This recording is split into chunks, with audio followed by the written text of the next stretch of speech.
Hello mga katrips! So ito nga po pala yung isa sa aking mga extra income. So ayan, pagkagaling ko ng office, nagripak-ripak ako ng dried pusit. Buti nga pala may nakuhanan pa ako kasi nga po yung isa kong supplier is nakalimutan niya akong i-reserve. Nagkataon naman na kailangan ko kasi may order sa akin na 6 kilos.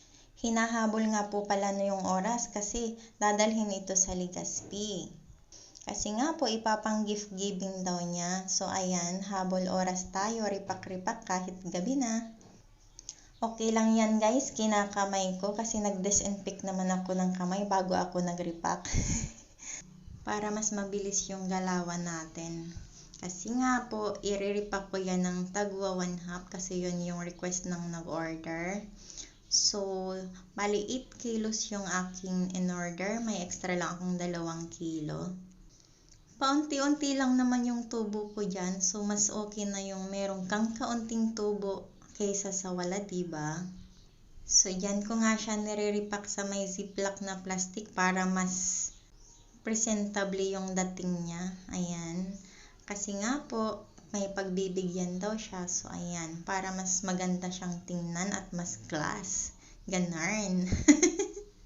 Kasi yung ating dried pusit, babiyahe pa yan from Ticao to Legazpi. So, ayan.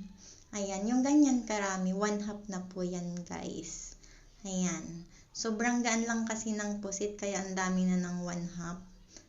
Kung makikita nyo, punong-puno po yan. 18 by 28 yung ating sukat ng plastic. So, ayan, nilalak ko na nga siya. Sa totoo lang, wala naman kasing nakukunan dito sa Ticao ng direct sa gumagawa. So, nagbabiyahe pa yung mga dried pusit ko. Galing pa yan sa kabilang isla na naman. So, ayan, ayan, ayan. Maganda rin kasi yung negosyong dried pusit eh. Bukod sa masarap na, may class pa. Ayan.